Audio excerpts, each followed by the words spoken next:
Praise the Lord. ജീവജലത്തിന്റെ പുതിയൊരു എപ്പിസോഡിലേക്ക് എല്ലാ സഹോദരീ സഹോദരങ്ങൾക്കും വേഗം വരുന്നവനായ യേശുക്രിസ്തുവിന്റെ നിസ്തുല്യനാമത്തിൽ സ്നേഹ വന്ദനം. ഇന്ന് 2024 ജൂലൈ മാസം 9-ാം തീയതി ചൊവ്വാഴ്ച. സ്വർഗത്തിലെ ദൈവത്തിന്റെ അളവറ്റ കൃപയാൽ നാം ഒരു പുതുദിനത്തിലേക്ക് പ്രവേശിച്ചിരിക്കുന്നു. ഈ ദിനം അനുഗ്രഹത്തിന്റെയും നന്മയുടെയും സന്തോഷത്തിന്റെയും ദിനമായി തീരട്ടെ എന്നുള്ള പ്രാർത്ഥനയോടെ ഇന്നത്തെ വാഗ്ദത്ത വചനത്തിലേക്ക് പ്രവേശിക്കാം. ഇന്ന് ജീവജലത്തിൽ കൂടി പ്രോമിസ് വേഴ്സായി നമുക്ക് ലഭിച്ചിരിക്കുന്നത് യോശുവയുടെ പുസ്തകം 2-ാം അധ്യായം 9-ാം വാക്യം. The book of Joshua chapter 2 verse 9 നാം ഇങ്ങനെ വായിക്കുന്നു: യഹോവ ഈ ദേശം നിങ്ങൾക്ക് തന്നിരിക്കുന്നു. നിങ്ങളെക്കുറിച്ചുള്ള ഭീതി ഞങ്ങളുടെ മേൽ വീണിരിക്കുന്നു. ഈ ദേശത്തിലെ നിവാസികളെല്ലാവരും നിങ്ങളുടെ നിമിത്തം ഉരുകിപ്പോകുന്നു എന്ന് ഞാൻ അറിയുന്നു. ഈ വാക്യത്തിന്റെ പശ്ചാത്തലം ചെറുപ്രായം മുതൽ, സൺഡേ സ്കൂൾ കാലം മുതൽ നാം പഠിച്ചിട്ടും അറിഞ്ഞിട്ടും കേട്ടിട്ടും ഉള്ളവരാണ്. ഇസ്രായേൽ ജനത്തിന്റെ മധ്യസ്ഥനായി നിന്ന മോശയുടെ നിര്യാണ ശേഷം ദൈവം യോശുവയെ തിരഞ്ഞെടുത്ത് ഇസ്രായേൽ ജനത്തിന് പ്രധാനിയാക്കുന്നു. ദൈവിക ആലോചന പ്രകാരം യോർദാൻ കടന്ന് യെരിഹോ പിടിച്ചടക്കുവാൻ യോശുവ പ്രാർത്ഥനയോടെ പദ്ധതിയിടുന്നു. അതിന്റെ ഭാഗമായി ശിത്തീമിൽ നിന്നും 2 പേരെ യെരിഹോ പട്ടണം, ദേശം ഒറ്റുനോക്കുവാൻ അയക്കുകയാണ്. അങ്ങനെ അവർ യെരിഹോവിൽ എത്തുകയും രാഹാബിന്റെ ഭവനത്തിൽ വന്നു ചേരുകയും ചെയ്യുന്നു. ഇത് യെരിഹോയുടെ രാജാവ് അറിഞ്ഞ് ആളുകളെ അയക്കുകയും രാഹാബിന്റെ ഭവനത്തിൽ എത്തിച്ചേരുകയും ചെയ്തപ്പോൾ രാഹാബ് വളരെ തന്ത്രപരമായി തിരക്കി വന്നവരെ പറഞ്ഞയക്കുകയും ഒറ്റുനോക്കുവാൻ വന്നവരെ രഹസ്യമായി സൂക്ഷിക്കുകയും അവർക്ക് വേണ്ട ക്രമീകരണം ചെയ്യുകയും ചെയ്തു. അങ്ങനെ രാത്രിയിൽ കിടക്കുന്നതിന് മുൻപായി ചണച്ചാക്കുകൾക്കിടയിൽ ഒളിപ്പിച്ച ശിത്തീമിൽ നിന്ന് വന്ന യോശുവയുടെ 2 ദാസന്മാരോട് പറയുന്ന വാക്കുകളാണ് ഇന്ന് വാഗ്ദത്ത വചനമായി നാം വായിച്ച് കേട്ടത്. ആ വാക്യത്തിന്റെ അന്തസത്ത നാം പ്രാർത്ഥിക്കുന്ന ദൈവമക്കൾ, വിശ്വാസ സമൂഹം വളരെ ഗൗരവതയോടെ ഏറ്റെടുക്കണം. ഞാനും നിങ്ങളും ദൈവത്തെ ആരാധിക്കുന്നു, പ്രാർത്ഥിക്കുന്നു, കൂട്ടായ്മ കൂടുന്നു, ആരാധനയിൽ സംബന്ധിക്കുന്നു, എല്ലാ ആത്മീയ കാര്യങ്ങളിൽ പങ്കെടുക്കുന്നെങ്കിലും നിർഭാഗ്യവശാൽ നമുക്ക് നമ്മുടെ ശത്രുവിനെ ഭയമാണ്. ശത്രുവിന്റെ നേതാവായ പിശാചിനെ ഭയമാണ്. എന്നാൽ ഇന്നത്തെ വാഗ്ദത്ത വചനം നമ്മെ ഓർമ്മപ്പെടുത്തുന്നത് യെരിഹോ കോട്ടയ്ക്കുള്ളിൽ നിൽക്കുന്ന, യെരിഹോക്കാരി ആയിരിക്കുന്ന ഒരു പ്രോസ്റ്റിറ്റ്യൂട്ടായ രാഹാബ് പറയാണ്, നിങ്ങൾക്കറിയുമോ, നിങ്ങളെക്കുറിച്ചുള്ള ഭീതി ഞങ്ങളുടെ ദേശത്ത് വീണിരിക്കുന്നു. അത് ഞങ്ങളുടെ വീര്യം കെടുത്തിയിരിക്കുന്നു, ഞങ്ങളെ ഉരുക്കിക്കളഞ്ഞിരിക്കുന്നു. അതെ, നിങ്ങൾക്ക് ഞങ്ങളുടെ ഈ ദേശം ദൈവം തന്നിരിക്കുന്നു. ഇതാണ് ശത്രു പറയുന്നത്. പക്ഷേ നമുക്കത് വിശ്വസിക്കുവാൻ കഴിയുന്നില്ല, നമുക്കത് ഏറ്റെടുക്കുവാൻ കഴിയുന്നില്ല. പ്രിയമുള്ളവരെ, നമ്മുടെ പ്രാർത്ഥന വെറും ജൽപ്പനങ്ങളായി മാറുന്നു. വെറും വാക്കുകൾ കൊണ്ടുള്ള അമ്മാനമാടലുകളായി മാറുന്നു. നമ്മുടെ പ്രാർത്ഥനയിൽ വാക്കുകളും വാക്യങ്ങളും ശക്തമായി ഉപയോഗിക്കുന്നെങ്കിലും നമ്മുടെ ഉള്ളിൽ വിശ്വാസം പോരാ, വിശ്വാസം ഇല്ല. എന്നാൽ ഇതാ ഈ രാഹാബിന്റെ വാക്കുകൾ നമ്മളെ ശക്തിപ്പെടുത്തട്ടെ.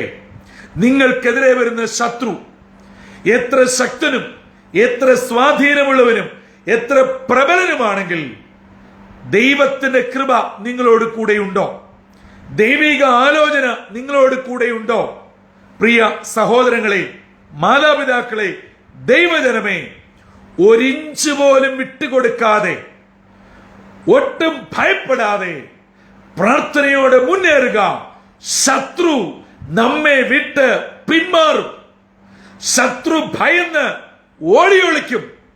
ഇത് ഒരു ദൈവ പൈതൽ, പ്രാർത്ഥിക്കുന്ന വിശ്വാസി അറിഞ്ഞിരിക്കേണ്ട ആത്മീയ സൂത്രവാക്യമാണ്.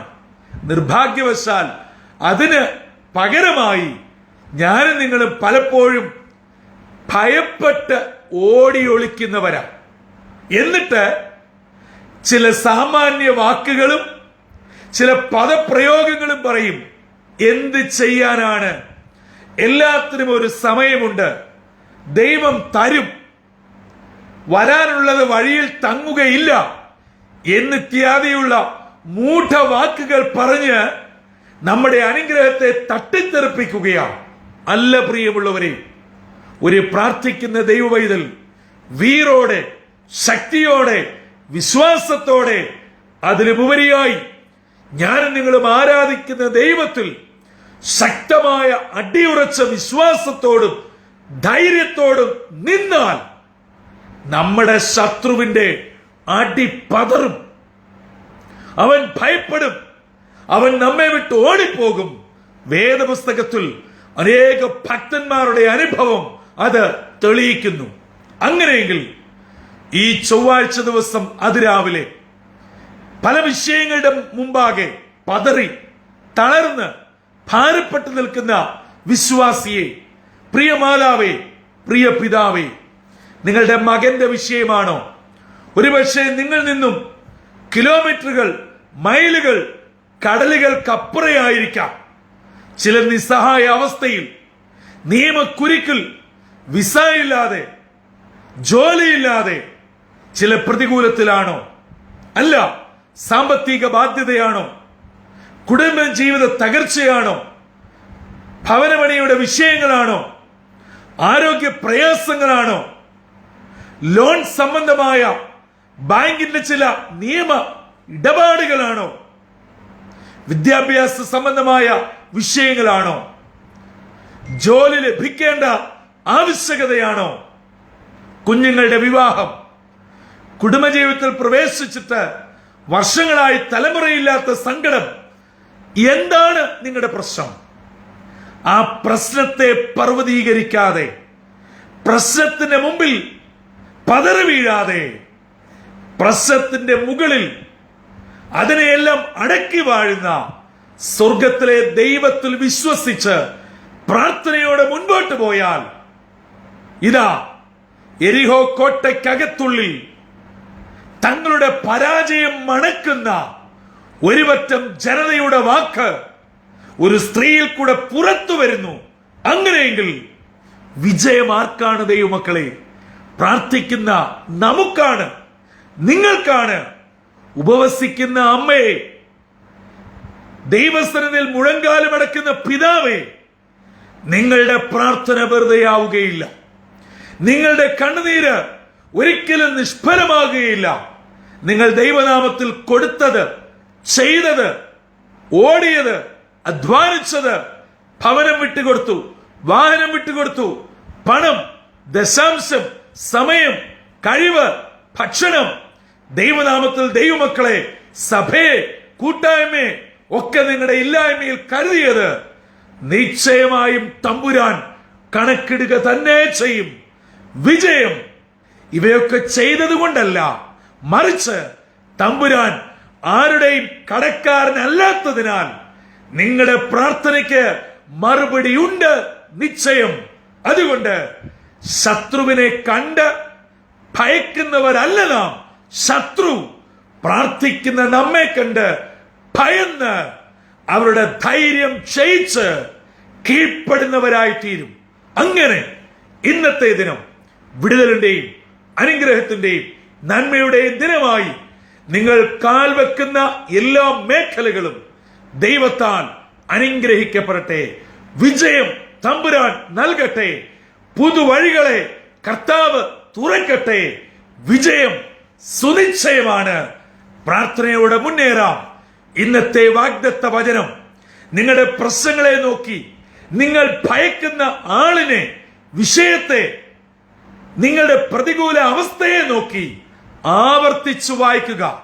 എന്നിട്ട് നിങ്ങൾ ഉറക്കെ ഉറക്കെ ഉള്ളിന്റെ ഉള്ളിൽ വിശ്വാസത്തോടെ പറയുക, യെസ്, യേശുവിന്റെ നാമത്തിൽ ഇതുപോലെ എന്റെ വിഷയത്തിന്മേൽ ഭവിക്കും. പ്രാർത്ഥിക്കുന്ന എനിക്കും കുടുംബത്തിനും നിശ്ചയമായും ദൈവം വിടുതലും വിജയവും അനുഗ്രഹവും നൽകും. ഞാൻ ദൈവനാമത്തിൽ സ്തോത്രം ചെയ്യും എന്നിങ്ങനെ പറയുക. നിങ്ങളുടെ കരങ്ങളിൽ തമ്പുരാൻ ഇന്ന് വിജയം തരിക തന്നെ ചെയ്യും. ആ വിജയം കൈകളിലേന്തി തമ്പുരാനെ മറക്കാതെ സ്തോത്രത്തോടെ മുന്നേറുവാൻ സർവശക്തനായ ദൈവം ജീവജലത്തിന്റെ എന്റെ എല്ലാ പ്രേക്ഷകരെയും ഇടയാക്കട്ടെ. അതിന് ദൈവത്തിന്റെ പരിശുദ്ധാത്മാവ് നമ്മെ ഏവരെയും ഒരുക്കുകയും ചെയ്യുമാറാകട്ടെ. തലകളെ വണക്കാം, പ്രാർത്ഥിക്കാം. പരിശുദ്ധനായ ദൈവമേ, സ്വർഗീയ പിതാവേ, അനുഗ്രഹമേറിയ പുത്തൻ പ്രഭാതത്തിനായി നന്ദിയോടെ ഞങ്ങൾ അങ്ങയെ സ്തുതിക്കുന്നു, സ്തോത്രം ചെയ്യുന്നു. യെരിഹോ ദേശം ഉറ്റുനോക്കുവാൻ വന്ന ദൈവജനത്തോട്, ദൈവമക്കളോട്, യെരിഹോക്കാരിയായിരിക്കുന്ന രാഹാബ് പറഞ്ഞ വാക്കുകൾ ഞങ്ങളുടെ ജീവിതത്തിൽ ഇന്ന് ഒരു വലിയ ധൈര്യമായി, ശക്തിയായി, ദൈവകൃപയായി, അനുഗ്രഹമാരിയായി പെയ്തിറങ്ങിയതിനായി സ്തോത്രം. വേദനയിലും നിരാശയിലും സങ്കടത്തിലും ഭയത്തിലും പലവിധ വിഷമത്തിന്റെ വിചാരങ്ങളിലുമായിരിക്കുന്നതിന്റെ കുഞ്ഞുങ്ങളെ വചനത്താൽ ഉറപ്പിക്കണമേ, ധൈര്യപ്പെടുത്തണമേ. ശത്രുവിനെ കണ്ട് പിൻവാങ്ങുകയല്ല, ശത്രു ഞങ്ങളെ കണ്ട് ഓടി മാറുവാൻ, വിജയം നേടി ദൈവനാമത്തിൽ കൊടിയുയർത്തുവാൻ ഞങ്ങളെ അവിടുന്ന് ഒരുക്കണം. ഈ ദൈവവചനം കേൾക്കുന്നതിന്റെ മക്കളെ എല്ലാവരെയും അനുഗ്രഹിച്ച് ഇന്നത്തെ ദിനം വിടുതലിന്റെയും സന്തോഷത്തിന്റെയും ദിനമാക്കി തീർക്കണമെന്ന് യേശു ക്രിസ്തു മൂലം അപേക്ഷിക്കുന്നു. കൃപയോടെ കേൾക്കുമാറാകണമേ. ആമീൻ, ആമീൻ, ആമീൻ. പ്രിയ ദൈവമക്കളെ, ഇന്നത്തെ വാഗ്ദത്ത വചനം നമ്മൾ പ്രാർത്ഥിക്കുന്ന, നമ്മൾ കടന്നു പോകുന്ന നമ്മുടെ വിഷയങ്ങളിൽ മേൽ പ്രവർത്തിക്കട്ടെ, വിജയം വരിക്കട്ടെ. നാം ഏവരും ജയാളികളായി തീർന്ന് കർത്താവിന് വേണ്ടി നിലകൊള്ളുവാൻ സ്വർഗത്തിലെ ദൈവം ഇടയാക്കട്ടെ. ഈ ദിനം എല്ലാ നിലയിലും അനുഗ്രഹത്തിന്റെയും സന്തോഷത്തിന്റെയും ദിനമാവട്ടെ. കർത്താവിന്റെ അനുഗ്രഹിക്കപ്പെട്ട മുന്തിരിത്തോട്ടത്തിൽ നിന്നും brother Santhosh Kodukulanji. God bless you all.